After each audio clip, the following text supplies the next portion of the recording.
नमस्कार दोस्तों। कल्पना कीजिए एक ऐसी शाम जहां मुंबई की चकाचौंध भरी सड़कें अचानक खामोश हो जाती हैं। एक तेज रफ्तार कार की चीखदार आवाज, फिर एक मासूम बच्चे की दर्द भरी पुकार और खून से सनी सड़क पर बिखरी गुब्बारों की लाशें। एक महिला कार की खिड़की से झांकती है, उसकी आंखों में डर और अपरिचित दर्द। लेकिन वो बच्चा, वो मुस्कान, वो आवाज कहीं से तो पहचानी हुई सी लगती है। क्या ये महज संयोग है या किस्मत का वो क्रूर खेल जो 8 साल पुराने जख्म को फिर से चीर गई? ये कहानी है एक माँ की जो अपने ही लहू को सड़क पर बिकते देखती है, बिना जाने कि वो उसका अपना टुकड़ा है।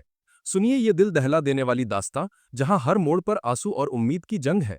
आखिर क्या राज था जो माँ को बेटे से दूर कर गया? और जब हादसे की आग में सब जल उठा तो क्या बचा? चलिए इस भावुक सफर की शुरुआत करते हैं। लेकिन पहले, अगर ये कहानी आपके दिल को छू जाए तो वीडियो लाइक करें और चैनल सब्सक्राइब करना ना भूलें। दोस्तों, ये कहानी मुंबई की है, वो शहर जहां सपने चमकते हैं लेकिन जिंदगियां भी अक्सर सड़कों पर बिखर जाती हैं। साल 2018 की बात है। अंधेरी के पास एक छोटी सी इलेक्ट्रॉनिक्स की दुकान चलाता था रोहन नाम का एक जवान आदमी। वो अपनी पत्नी काव्या के साथ हर सुबह कार से बांद्रा के व्यस्त बाजार की ओर निकलता। रास्ते में जब भी वर्सोवा ब्रिज के रेड सिग्नल पर गाड़ी थमती तो सड़कें भिखारियों की भीड़ से भर जातीं।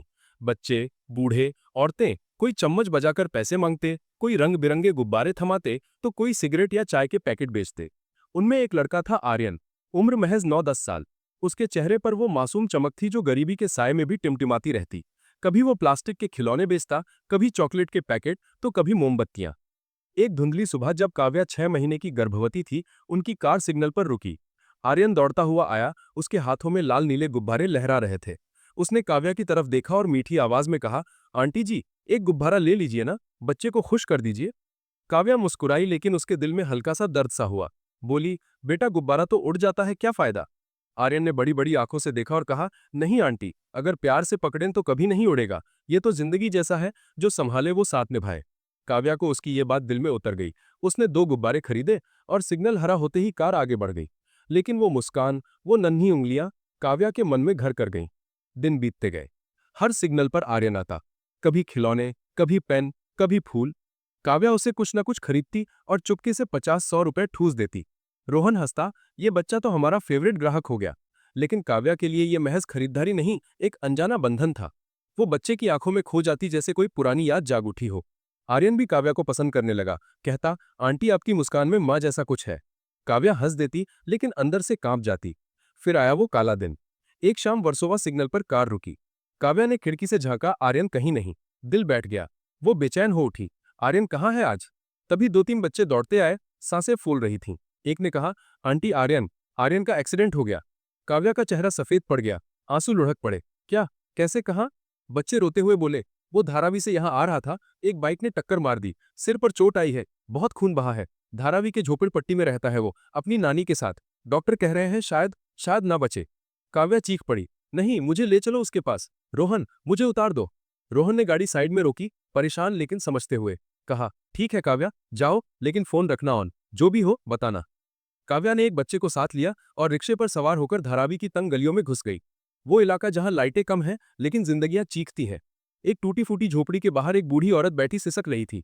काव्या ने उसे देखा और वक्त थमसा गया। वो चेहरा, वो आंखें, नानी जी, काव्या की सास माँ की बहन जिन्हें वो सालों पहले लखनऊ में देखा था। नानी ने काव्या को देखा और फूट फूट कर रो पड़ी। बेटी, तू तू आ गई, मैंने तेरे लाल को संभाल न पाई। काव्या कांप उठी। क्या? क्या आर्यन? मेरा आर्यन? नानी ने सिर हिलाया। हाँ बेटी, तेरा ही खून, तेरा ही टुकड़ा। 8 साल बाद तू उसके पास पहुंची और ये हाल। काव्या जमीन पर बैठ गई, छाती पीट पीट कर विलाप करने लगी। हे राम, मैं कितनी कच्ची माँ हूं। मेरा बेटा सड़क पर बिक रहा था और मैं आंटी बनकर गुब्बारे खरीद रही थी। ओ मेरे लाल। आसपास की औरतें इकट्ठी हो गई। ये कौन है? अरे ये तो आर्यन की असली माँ है। सब सन्न रह गए। काव्या चीख रही थी, आर्यन, मेरा बाबू, कहाँ है तू? दोस्तों, इस दर्द की जड़ को समझने के लिए हमें 8 साल पीछे लौटना पड़ेगा। काव्या लखनऊ की रहने वाली थी। 18 साल की उम्र में वो एक लड़के देव से दिल लगा बैठी। दोनों का प्यार परवान चढ़ा, लेकिन परिवार ने सिरे से इनकार कर दिया। काव्या टिकी न रही, भागकर शादी कर ली देव से। 1 साल बाद गुड न्यूज, बेटा हुआ, नाम रखा आर्यन। लेकिन खुशियां टिकी न पाईं। देव गलत रास्ते पर था, छोटे मोटे अपराधों में फंस चुका था। काव्या ने समझाया, लेकिन देव ना माना। एक रात दुश्मनों ने देव को मार डाला। काव्या विधवा हो गई, हाथ में सिर्फ नन्हा आर्यन। वो सोचती, मेरा बाबू है, इसी के सहारे जीऊंगी। लेकिन 2.5 साल बाद उसके माँ बापा लौट आए। सालों की नाराजगी भुलाकर बोले, बेटी जो बीत गया वो तो गया, तू जवान है, नई जिंदगी सवार। लेकिन शर्त है, इस बच्चे को भूल जा। काव्या ने इनकार किया। नहीं माँ, आर्यन मेरा लहू है। तब उसके ससुराल वाले देव के माँ बापा बोले, बेटी तू जा, शादी कर ले, ये बच्चा हमारे पास रहेगा, हमारा नाती है। काव्या रोई, गिड़गिड़ाई, लेकिन परिवार का दबाव टूटा नहीं। आखिरकार आंसुओं की नदी बहाते हुए वो आर्यन को छोड़ आई।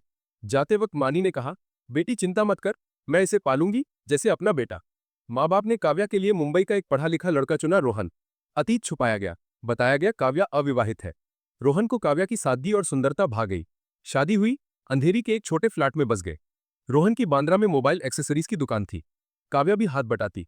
जिंदगी पटरी पर आ गई, लेकिन काव्या के दिल में आर्यन का घाव कहीं न भरता। वो रातों को अकेले रोती, माँ बाप की हिदायत याद रखती, कभी मुंह से नाम मत लेना वरना सब बर्बाद। उसे पता था आर्यन देव के परिवार के पास है, लेकिन संपर्क टूट चुका था। इधर आर्यन की जिंदगी उलट पुलट हो रही थी। उसके नाना का देहांत हो गया। परिवार वाले ताने मारने लगे, इस अनाथ को क्यों रखा, माँ ने छोड़ दिया अब ये बोझ, अनाथालय भेज दो। लेकिन नानी ने दांत पीसे, नहीं, ये मेरा देव है, मेरा लाल, मैं मरते दम तक ना छोड़ूंगी। झगड़े रोज के मेहमान बने। एक दिन आर्यन की मामी आईं, देव की बहन। बोली, माँ, अगर इतना दुख है तो बच्चा मुझे दे दो, मेरे पास तो बेटियां हैं, ये बेटा जैसा संभाल लूंगी। नानी मानी नहीं। मामी ने कहा, तो तुम भी चलो मेरे साथ, धारावी में रहेंगे लेकिन साथ रहेंगे। इस तरह आर्यन और नानी मुंबई आ बसे। मामी मजदूरी करती, नानी बीमार पड़ने लगी। मामू शराबी थे, घर में कलह का राज। आर्यन 8 साल का हुआ तो देखा पड़ोसी बच्चे पैसे लाते। पूछा कैसे? बोले सिग्नल पर बेचते हैं सामान। आर्यन के मन में लहर दौड़ी। नानी ने मना किया, बेटा ये गलत रास्ता है। लेकिन आर्यन बोला, नानी मैं भीख ना मांगूंगा, खिलौने बेचूंगा, चॉकलेट, घर चलाना है ना। नानी की आंखें नम हो गईं। इस तरह आर्यन वर्सोवा सिग्नल पर उतर पड़ा। कभी गुब्बारे, कभी मोमबत्तियां, और यहीं काव्या से मुलाकात हुई। काव्या उसे देखती, खिलाती, लेकिन पहचान न सकी। 8 सालों में आर्यन बदल चुका था। साफ सुथरा, नवजात से गंदे, थके हुए सड़क के बच्चे में। काव्या ने नाम पूछा था, दादी के साथ रहता हूं, लेकिन दिल की धड़कन ने धोखा दिया। अब वापस हादसे पर। काव्या नानी के साथ अस्पताल पहुंची। मामी रो रही थी। बहन, डॉक्टर कहते हैं सिर की चोट गंभीर है, आईसीयू में है, बचना मुश्किल। काव्या चीखी, नहीं, मेरा बाबू मां को छोड़कर नहीं जाएगा, दुआ करो। घंटे बीतते गए। रोहन फोन पर तंग। काव्या ने एक बार उठाया, रोहन, वो मेरा बेटा है, बच नहीं पाएगा शायद, माफ करना, आज ना आऊंगी। रोहन स्तब्ध, क्या बकवास, कौन बेटा, बताओ। लेकिन काव्या फोन काट सिसकने लगी। 3 दिन तक खबर ना आई। तीसरे दिन डॉक्टर बोले, होश आ गया, मिल लो। सब गले मिले, रोए। काव्या दौड़ी। आर्यन की आंखें खुली, बोला, आंटी आप? काव्या फूट पड़ी, नहीं बाबू, मैं तेरी मां हूं, मां। गले से लगा लिया, चूम लिया। डॉक्टर ने रोका, आराम दो। 3 दिन काव्या गायब। रोहन धारावी खोजता पहुंचा। नानी से सब पता चला। शादी, देव, छोड़ना। रोहन टूट गया। धोखा। काव्या, तुमने सब छुपाया, रिश्ता टूटा, चला गया। काव्या को बस एक सुकून, आर्यन जिंदा। हफ्ता बाद छुट्टी मिली। काव्या आर्यन को धारावी ले आई, नानी के पास। रोहन का फोन ब्लॉक। लेकिन 10 दिन बाद रोहन लौटा, माँ और बहन संग। काव्या रो पड़ी। सास बोली, बेटी रो मत, घर चल। काव्या बोली, नहीं, अब बेटे को ना छोड़ूंगी। रोहन की माँ हंसी, किसने कहा छोड़ने को, ये नाती हमारा भी है, नानी जी भी चलो। सब एक साथ। रोहन बोला, काव्या मैं बिना तेरे मर जाऊंगा, लेकिन सच से डर न लगे।